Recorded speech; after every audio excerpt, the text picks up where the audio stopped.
Iyi ni radiyo Ijwi ry'Amerika. Muri aka kanya muri kumwe na Jeffrey Mutagoma. Uburayi bukomeje kugaragaza ko bushyigikiye Ukraine nyuma y'inama Perezida Trump wa Amerika na Zelensky w'icyo gihugu bagiranye yaranzwe no guterana amagambo. Naho mu Bushinwa akanama karwanya ruswa ntikoroheye bamwe mu basirikare bakuru b'icyo gihugu. Amakuru arambuye ni mu kanya gato. Amakuru tuyahereye hirya no hino ku isi, duhereye hano muri Amerika aho mu mpera z'iki cyumweru Perezida wa Amerika Donald Trump yabonanye na Perezida Volodymyr Zelensky wa Ukraine muri Presidansi ya Amerika. Ibiganiro byabo rero byibanze ku ntambara hagati ya Ukraine n'Uburusiya, ariko ntibyagenze neza kuko haje kubamo guterana amagambo. Fidel Niyongabo nibyo atubwira. Ayo majambo yatumye haba amakenga ku vyerekeye imfashanyo ya Amerika kuri ico gihugu muri kazoza. Mu kwagiriza Perezida Zelensky ko aterekanye ko ashima ibihagije imfashanyo ya Amerika yahaye igihugu ciwe, Perezida Trump n'icegera ciwe JD Vance baradugije amajwi igihe c'iyo nama, bagiriza Zelensky ko ari intambamyi y'amasezerano y'amahoro. Perezida Trump yagize ati: "Ntuhagaze neza muri iki gihe, uriko ukina n'ibishobora kuvamwo ingwano ya gatatu isi yose." Perezida Trump yavuze ko Zelensky adasa n'umuntu ashima. Muri iyo nama icegera ca Perezida Trump JD Vance nawe nyene yaragirije Zelensky ko atariko aho icubahiro abanyamerika bamwakiye. Vance yabajije Perezida Zelensky niba yoba yarigeze ashima na rimwe. Ku ruhande rwiwe Perezida Zelensky yavuze bikwirikira ku vyerekeye Perezida w'Uburusiya Vladimir Putin. Yararenze ku masezerano y'agahengwe, yarishe abantu bacu, ntiyarekuye imbohe nk'uko twari twavyumvikanye. Jedi, imigenderanire uriko uravuga ni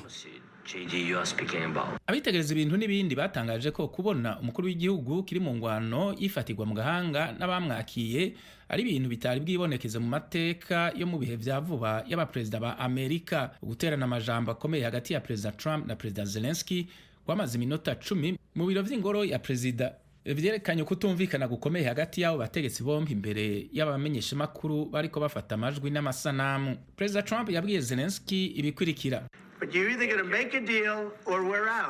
ufise guhitamwo kugirana amasezerano natwe canke ukisanga uri wenyene. Urugamba uzorurwana wenyene. Sinibaza ko azoba ari urugamba rworoshe na gato kuri wewe.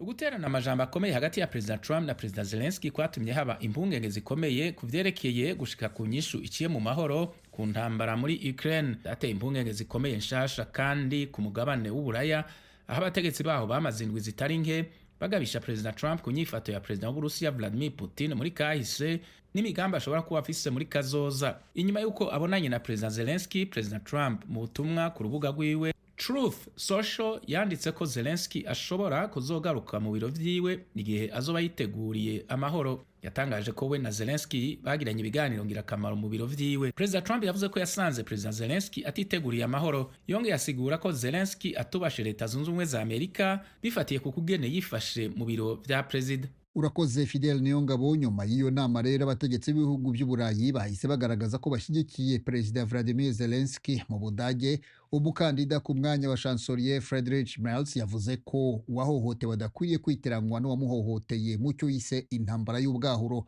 Zelensky yavuganye kandi na Perezida Emmanuel Macron w'Ubufaransa n'umunyamabanga mukuru wa OTAN General Mark Rutte na Perezida w'inama y'ubumwe bw'ibihugu by'Uburayi Antonio Costa, bose bamugaragariza ko bamushyigikiye. Kuri iki cyumweru Ubwongereza burakira inama y'abakuru b'ibihugu by'Uburayi baganira na Perezida Volodymyr Zelensky ku byerekeye icyo amasezerano ayo ariyo yose yaba hagati y'Uburusiya na Ukraine yaba avuze ku mutekano. Umugaba mukuru wa ingabo za Ukraine Alexander Syrskyi yanditse ku rubuga rwa Telegram avuga ko ingabo za Ukraine zishyigikiye umugaba wazo w'ikirenga Perezida Volodymyr Zelensky kandi ingufu za Ukraine zishingiye ku bumwe bw'abaturage bayo. Washington, Ijwi ry'Amerika. Uburusiya bwatangaje ko bwigaruriye ibindi byaro bibiri mu burasirazuba bwa Ukraine, mu gihe abategetsi ba Ukraine bo bavuga ko ibisasu by'ingabo z'Uburusiya byahitanye umuntu umwe bigakomeretsa abandi 19. Minisiteri y'ingabo y'Uburusiya yatangaje ko yigaruriye ahitwa Sudne na Pulyansk mu majyepfo y'intara y'uburasirazuba ya Donetsk. aho hombi ni hafi y'umujyi wa Valeka Novosirka. Ingabo z'Uburusiya zigaruriye mu mpera z'ukwezi kwa mbere. Abasirikare ba Ukraine barwanira mu kirere batangaje ko Uburusiya bwohereje indege z'intambara zo mu bwoko bwa drone zigera ku 154 mu ijoro ryakeye. Muri zo Ukraine ikaba yashoboye kumanura 103, izindi 51 zirayoba ntizagira byinshi zangiza cyangwa abo zihitana. Mu ntara ya Odessa mu majyepfo ya Ukraine, abategetsi batangaje ko abantu 12 bakomeretse mu karere ka Kharkiv, aho mu majyaruguru ashyira uburasirazuba, 2 bagakomerekera mu ntara ya Kherson yo mu majyepfo.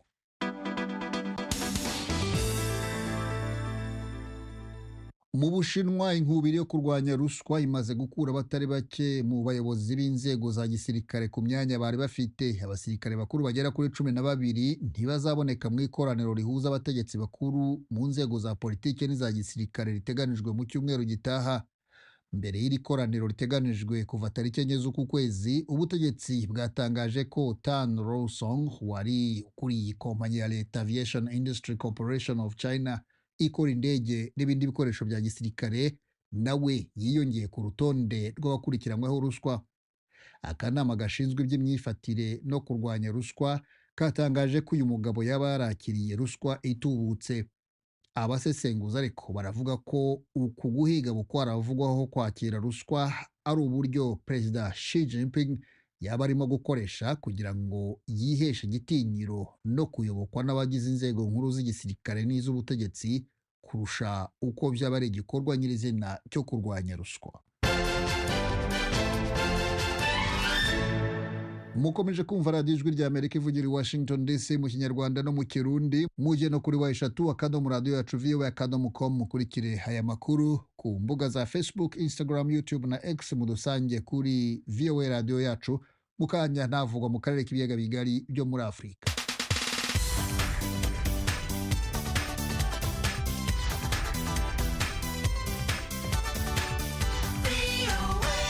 Mu Burundi, ubuzima bw'abagore n'abana bimuriwe muri site ya Matyazo muri komine Mubimbi bahungishwa ingaruka z'imihindagurikire y'ibihe bwifashe nabi. Ikibazo gikomeye cyane n'icy'amazi. Inkuru dukesha Thierry Ndayishimiye.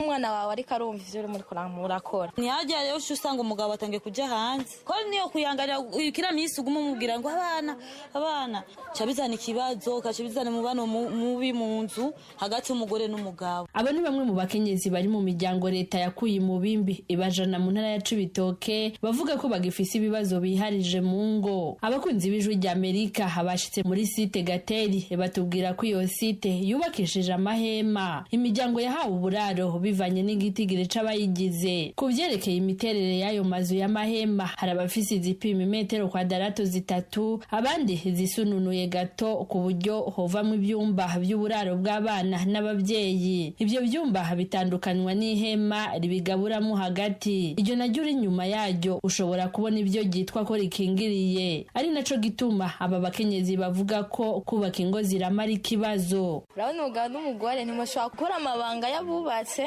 nakari karabona ivyo muri kumarakora cyangwa umwana wawe ariko arumva ivyo uri muri murakora ntihajya rero usanga umugabo atangiye kujya hanze ko niyo kuyangarira ikira misi uguma umubwira ngo abana cyabizana ikibazo kacibizana mubano mubi mu nzu hagati y'umugore n'umugabo. Abo bakanyura bona ntibiborohera, twebwe turanasaza. Ihema wihindukize natse ndi hajya ndakumva none wumva baryama gute barakwiye uburaro bukwiye.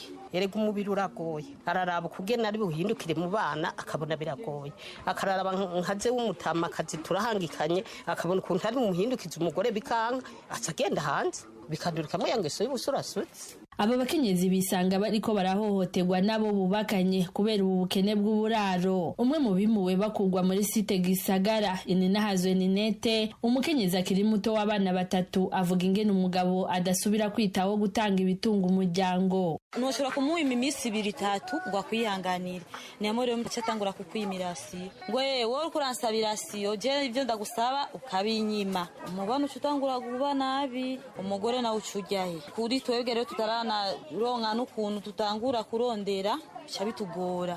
ivyo biruko mu gihe atamikoro bafise kuko atamatongo bararonswa yo kurimamwo kuko nayo bakuwemwo babujijwe kuyasubiramwo. Manirama Jacqueline n'uyundi mukenyezi akiri muto yomowe n'imyuzurira muri Kinyinya ya kabiri muri zone Gatumba, wasigura ko n'ubworozi bw'ibitungwa bito bito yahora akora bwahagaze ku kubura ikibanza cabwo. Kubera ahantu hari hato urashaka kugura inkoko kubera zitisanzura aho ziba kandi zafite no zitembera nyene hagutse ukazusanga zanapfuye. Ushobora kuzishira ngaho impande y'umuriro aho wazubakiye wamuriro ukazimera nabi ushaka kugira ingorane. Nk'akarongo urya mama yaha yararanguye inkoko kwa gatatu aranguye inkoko 5 ushaka kwa gatatu nkubu hamaze gupfa 2 kubera zitisanzura aho zirara.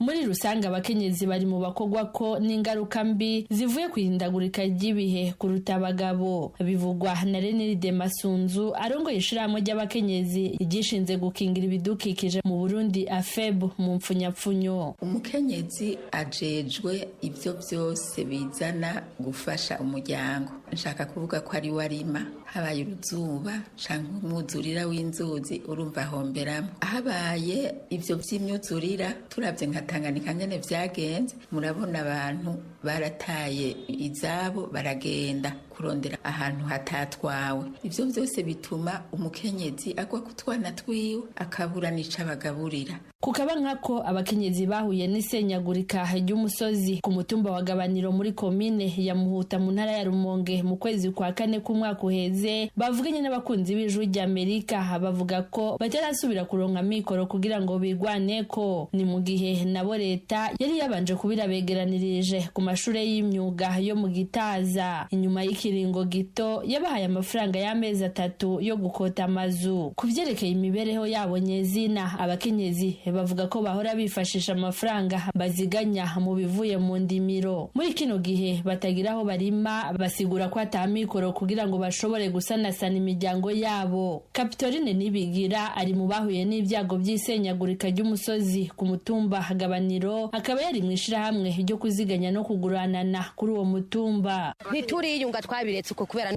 twaraziganya tugiye gusoroma imyimba tukashora amateke umuceri tukimbura tukavuga ati tugende kuziganya twashoye umuceri ntawo tukura tuwushora nuko nyene twarabihagaritse. Ico dusaba nuko nyene hoza nk'umuntu adufasha twongera tugasubira mu mashira hamwe twarimwo kare kugira dusubire twiyungunganye nkuko twatumeze kare. Abahinga mu gukingira ibidukikije bavuga ko igwirirana ry'abantu riri mu bibangamira ibidukikije. Ibyo biruko mu gihe aba bakenyezi bavuga ko ingorane zo kubura uburaro ari nyinshi. Muri izo harimo ko abakenyezi n'abigeme basama imbanyi batifuza. Emerine Izoma ajejwe ingo n'imiryango muri site Gisagara yabateshejwe izabo kubera imyuzurira y'imvura, afise ico asaba leta mu gukinga izo ngaruka. Ico dusaba cyane uburaro bwiza bukwiye, umwana agire amashambure yabo na mama agira amashambure yabo kugira ngo ntituzoronka abana batagira base benshi cyangwa n'ingwara zifatiye kuguhuza ibitsina zigwirirane. Ishami rya unirijejwe ibibazo by'ubutabazi OKA ryerekana ku rubuga rw'amakuru rwaryo ko muri rusangi abanyagihugu bateshejwe izabo mu Burundi kubera ingaruka z'ihindagurika ry'ibihe baharugwa hafi mu 50 mu ntango z'ukwezi kwa 4 k'umwaka uheze. Muri abo ibice hafi 60% bakaba bagizwe n'abakenyezi. Mukomeje kumva Radio Ijwi ry'Amerika ivugira i Washington DC mu Kinyarwanda no mu Kirundi. Tugeze mwanya w'ikiganiro bungabunga ubuzima dutegurwa na mugenzi wacu Eugenie Mukankusi. Ndabasuhuje, Eugenie Mukankusi. Yibasiye miliyoni z'abagore ku isi ariko na n'ubu abantu ntibitabira kwisuzumisha. Endometriosis ni indwara idakira aho imikaya yisanisha na nyababyeyi ishibuka igakurira hanze ya nyababyeyi. Ibi bitera ukubyimbirwa ndetse n'inkovu kandi bishobora gutera ububabare bukabije. Ishami rya ONU ryita ku buzima WMS rivuga ko indwara ya endometriosis yugarije abagore miliyoni 190 bari mu myaka y'uburumbuke ku isi. Indwara ishobora gutangirana n'imihango ya mbere y'umukobwa akazarinda agera mu myaka yo gucura cyangwa se guca imbyaro akirwaye. Abakurikirana ibintu hafi bavuga ko muri Afurika ubumenyi ku ndwara ya endometriosis bukiri hasi, bituma abagore benshi n'abana b'abakobwa bababara bucece nta kugaragaza ko bayirwaye. Umuryango udaharanira inyungu wo muri Nigeria uyoboye ubukangurambaga bwo gufasha rubanda gusobanukirwa iyi ndwara ibabaza no kurushaho kuyirinda kimwe no gufasha abagore guhangana nayo. Mu myaka 20 ishize Sharon Kechi Adu nibwo yabonye imihango ye ya mbere afite imyaka 15. Kuva ubwo buri kwezi uko imihango yije araribwa bikabije cyane ku buryo ajya no mu bitaro. Mama umbyara by'umwihariko ntiyabifashe nk'ikintu gikomeye ku buryo nagiye nkomeza kubyitaho ngeze muri kaminuza, kuko hari igihe ugera ukibaza uti kuko ari njyewe bibaho. Ishami rya Loni ryita ku buzima rivuga ko iyi ndwara Endometriosis yibasira 10% by'abagore n'abakobwa bari mu myaka y'uburumbuke ku isi. Itera kuribwa cyane mu kiziba cy'inda ndetse no mu mayasha, kandi ishobora kongera ibyago by'ubugumba kugera ku ijanisha rya 50% mu bagore. Nubwo iteje ako kaga, ibura ry'imibare ya nyayo y'uko ihagaze muri Afurika yo munsi y'ubutayu bwa Sahara ryatumye isuzumwa ryayo riri ku rwego rwo hasi ugereranyije n'uko bihagaze mu Burayi no muri Amerika.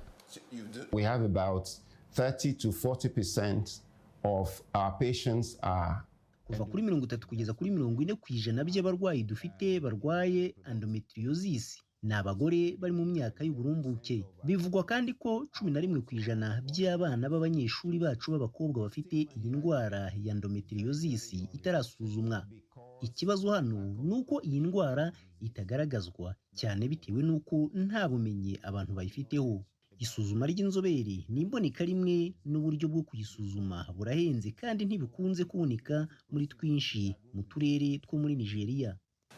Abenshi hano kandi ntibabona endometriosis nk'ikibazo gikomeye. Aho niho Olivia Nwankudu n'umuryango udaharanira inyungu we Indo Survivors International Foundation baziramo. Uyu muryango yawutangije mu 2017 nyuma y'imyaka myinshi amaze kumenya uko ahagaze, agamije kongera amakenga ya rubanda kuri iyi ndwara no kongera umubare w'abayisuzumisha. Nkinjiramo nahuye n'abandi bagore bafite inkuru zijya gusa nk'iyanjye, bisa nkaho turimo kuba mu buzima bumwe, kandi numvise nduhutse nti sindi njyenyine, sindi umusazi, ntabwo ndimo gukabya.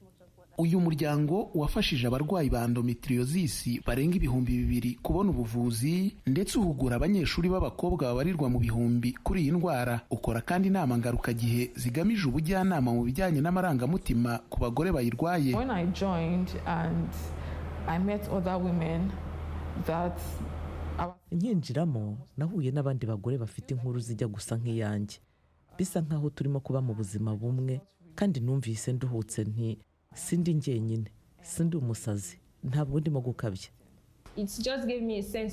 Nima kumva hari aho mbarizwa banyumva ko ntari njyenyine muri uru rugendo, mfite abandi bantu banyuze mu bisa nk'ibyo nanyuzemo. Nwankudu avuga ko hatabayeho ubufasha bwinshi bwa guverinoma n'ubw'abikorera gusakaza ubukangurambaga ku ndwara ya endometriosis bizagorana, kandi abandi bagore benshi bashobora kurushaho kuhazaharira. Twabajije abadukurikira ubumenyi baba bafite ku ndwara ya endometriose ndetse n'icyakorwa ngo abantu barusheho kwisobanukirwa, bamenye ubuvuzi bwayo nuko abayirwaye bafashwa. Ibi ni bimwe mu bitekerezo by'abatuye Ijwi muri Nigeria kuri ingingo. Endometriosis ni indwara ikunze kwibasira nyababyeyi, aho endometriosis ikurira hanze ya nyababyeyi. Akenshi ikunze guhuzwa n'ububabare. Mu bimenyetso byayo abagore bagira ububabare. Ni ububabare buba bukabije, kandi ni bwa bwoko bw'indwara iyo umuntu atayisobanukiwe agenda agahugira ku bindi bintu atazi mu by'ukuri impamvu ko ariyo kibazo. Indwara yibasira abagore ifatanya ababyeyi, cyane cyane baba bakora imibonano mpuzabitsina bakabona amaraso araje. Urebye bisa nkaho nta buryo bwo kuyirinda, ivurwa n'imiti cyangwa se akenshi ubuvuzi bwo kubagwa. Iyo umuntu arwaye indwara nk'iyo ntagomba kwicara muhira ngo atangire gukoresha imiti gakondo, agomba kujya kwa muganga kugira ngo ikibazo gikemuke. Ububabare bwo mu mihango duhura nabwo rimwe na rimwe buza nk'ibintu bisanzwe, ubundi bigasa nkaho bidasanzwe. Impamvu mvuga ibi ni uko haza uburibwe, ubundi amaguru akabyimba, hakaba kuruka rimwe na rimwe no kubura ubushake bwo kurya. Endometriosis ni indwara ituruka ku kuba hari ikibazo muri nyababyeyi. dukunze kuyita kandi indwara yo kubyimbirwa, aho imiterere y'ingiramubiri za nyababyeyi zisa n'izagutse cyane ndetse zikaba zakurira no hanze ya nyababyeyi. Uko kwaguka kw'izi ngiramubiri za nyababyeyi twita endometrium gushobora kuboneka no hanze ya nyababyeyi mu gice kiri hagati y'inda n'ikiziba cy'inda n'ahandi. Izi ngiramubiri twita endometrium zitwara bijyanye n'impinduka mu misemburo, bivuze ko ikibazo cyose endometriosis iteza kiba ari ikibazo kigenda kigaruka nyuma y'igihe runaka. Bivuze ko kigenda kigarukana n'imihango ngaruka kwezi y'umugore. Gukora ubukangurambaga ni ingenzi mu gukemura buri ngorane yose y'ubuvuzi. Ubukangurambaga buzafasha mu kongera ubumenyi abaturage bafite kuri iyi ndwara. Ibyo biba byatuma bashakira ubuvuzi ku nzobere bibaye ngombwa mu gihe barimo guhura n'ingorane zikomeye cyane mu gihe cy'imihango. Dr. Augustine Kwabena Tawiya ni muganga w'indwara z'abagore Kumasi muri Ghana. Aratwungura ubumenyi ku ndwara ya endometriosis. Endometriosis ni indwara isobanuye gusa ko hari ingiramubiri za endometrium zagiye hanze ya nyababyeyi. Iyo witegereje inda ibyara cyangwa se nyababyeyi y'umugore igizwe n'utwugara dutatu. Hari akugara ko hanze, icyo wakwita umuzenguruko. Hari akugara ko hagati twita myotrium. Hakaba rero n'akugara ko imbere twita endometrium. Ibigomba kuba imbere mu kugara ko imbere muri nyababyeyi. Iyo rero ufite ingiramubiri za endometrium zakuriye hanze y'igitereko cya endometrium nyirizina, ibyo nibyo bitera indwara za endometriosis. Mu magambo yoroshye, indwara ya endometriosis ni ukuba kw'ingiramubiri za endometrium hanze y'igitereko cyayo. Indwara ya endometriosis imaze imyaka myinshi izwi. Nta mpamvu n'imwe izwi yitera, ariko hari zimwe mu mpamvu zishobora guhuzwa na endometriosis ku buryo zaba imbarutso y'ukuza kw'iyi ndwara no gukura kwayo. Zimwe muri izo mpamvu zirimo izishingiye ku tunyangingo sano zizwiho kuba uruhererekane mu miryango, mu nshuti, abavandimwe ba hafi, umubyeyi n'umwana. Izwiho kandi kuba yaturuka ku bidukikije, ihumana ry'umwuka, ihumana ry'amazi. Ishobora kandi kuza biturutse n'ingorane zaturutse ku kubagwa. Indwara ya endometriosis mu by'ukuri igaragazwa no kuva amaraso menshi mu gihe cy'imihango ndetse no kuribwa cyane. Ishobora kandi gutera ubugumba. Mu bijyanye rero n'ubuzima bw'imyororokere, ni umugogoro uremereye. Ibaze nawe umugore kuza kugana buri kwezi yavuye amaraso menshi mu gihe cy'imihango, bigatuma hari n'ubwo amaraso amubana make mu mubiri kugera ubwo ashyirwa mu bitaro. Uyu mugore akenshi aba ahorana ububabare bukabije bwo mu kiziba cy'inda, ububabare bwo mu gice cy'inda yo hasi bitewe na endometriosis. Kandi uyu mugore aba amaze igihe kinini agerageza gutwita ariko byaranze. Rero indwara ya endometriosis ni umugogoro ukomeye ku buzima bw'imyororokere bw'abagore. Hari ubuvuzi, ariko uburyo bw'ubuvuzi bujyana n'icyifuzo cy'umurwayi. Ubuvuzi bushobora kuba imiti, kubagwa se, cyangwa se byombi bihurijwe hamwe. Nk'urugero, icyo dukora ni uguhagarika ikorwa ry'umusemburo wa estrogene mu mubiri. Ngira inama abarwayi bose, abagore bose, ko bajya bivuza. Ntibakwiye gusanisha uburibwe bwo mu kiziba cy'inda, kuva cyane mu mihango, kutabasha gutwita. Ntibakwiye kubisanisha n'izindi ndwara. Bakwiye kujya baza kwa muganga hakiri kare. Dufata amateka arambuye y'uburwayi, tugakora isuzuma ry'umubiri n'ibindi bizamini nk'icya laparoscopy gisuzuma ibice by'imbere mu nda.